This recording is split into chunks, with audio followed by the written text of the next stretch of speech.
तर शरद पवार आणि सुप्रिया सुळे यांच्याकडून पंतप्रधान मोदींची भेट घेण्यात आली आहे। सीजेपीच्या आंदोलनाचा मुद्दा पवारांनी मोदींकडे मांडल्याचं सूत्र सांगतायत। विद्यार्थ्यांवरील गुन्हे मागे घेता येतील का या संदर्भात बैठकीत चर्चा झाली आहे। पेपरफुटी संदर्भात काय उपाययोजना करता येईल यावरही चर्चा झाल्याचं सूत्र सांगतायत। काल पवार आणि सुळेंकडून जंतर मंतरवरती जात आंदोलकांची भेट घेण्यात आली। डिपकेंसोबत संवाद साधण्यात आला आणि त्यानंतर पंतप्रधानांसोबतची ही महत्त्वाची बैठक। शरद पवार आणि सुप्रिया सुळेंनी आज दिल्लीत पंतप्रधान मोदींची भेट घेतली। शरद पवारांनी दिल्लीत सुरू असलेल्या सीजेपीच्या आंदोलनाचा मुद्दा मोदींपुढे मांडला असावा अशी माहिती शशिकांत शिंदेंनी दिली आहे। 20 जुलैला दिल्ली सीजेपीकडून संसदेवर मोर्चा काढण्याचा प्रयत्न झाला। यावेळी पोलिसांनी आंदोलकांवर लाठीचार्ज केला होता।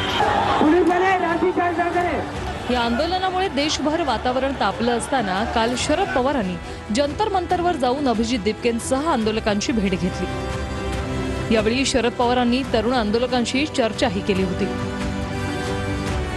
त्यानंतर आज शरद पवार सुप्रिया सुळेंसह थेट पंतप्रधानांच्या निवासस्थानी गेले। तिथे पवारांनी मोदींची भेट घेऊन त्यांच्याशी सविस्तर चर्चा केली। पवार आणि मोदींमध्ये दिल्लीतील सीजेपी आंदोलनाबाबत चर्चा झाली असावी अशी माहिती शशिकांत शिंदेंनी TV9 मराठीला दिली। सीजेपीच्या मागण्याही पवारांनी मोदींपुढे मांडल्या असाव्यात असाही दावा शशिकांत शिंदेंनी केला। दरम्यान यावर अभिजित दीपके यांनीही प्रतिक्रिया दिली। अभिजित, काल तुम्ही या अनुषंगाने शरद पवारांकडे मुद्दे मांडलेले होते, वाटतंय तुम्हाला या अनुषंगाने काही चर्चा झाली असेल किंवा चर्चा होऊ शकते म्हणून? नक्की चर्चा होणार आहे। पवार साहेब स्वतः म्हणाले की तुमचे जे काही मुद्दे आहे, जे काही मागण्या आहे, आम्ही त्याचं पूर्ण समर्थन करतो।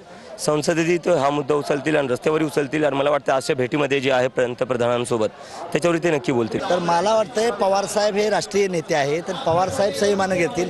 पवार साहेबांनी मिळून मोदी साहेबांनी निर्णय घेतला आणि त्याचा राजीनामा घेऊन हे केलं तर या मुलांचं चांगलं होऊन जाईल, अंदाजी गोष्ट आहे। आणि कुणीतरी समन्वयातनं मार्ग सोडला पाहिजे, परंतु त्यांनी भयानक मारलेलं आहे, त्याचं फार दुःख वाटलं। ह्या मुलांना, महिलांना, विद्यार्थ्यांना मारलेलं आहे, हेच उद्या ह्या सरकारचं हलवण्यासाठी कारणीभूत ठरतील। आता शरद पवार किंवा सुप्रिया सुळे पत्रकार परिषद घेऊन या भेटीबाबत सविस्तर माहिती देण्याची शक्यता आहे।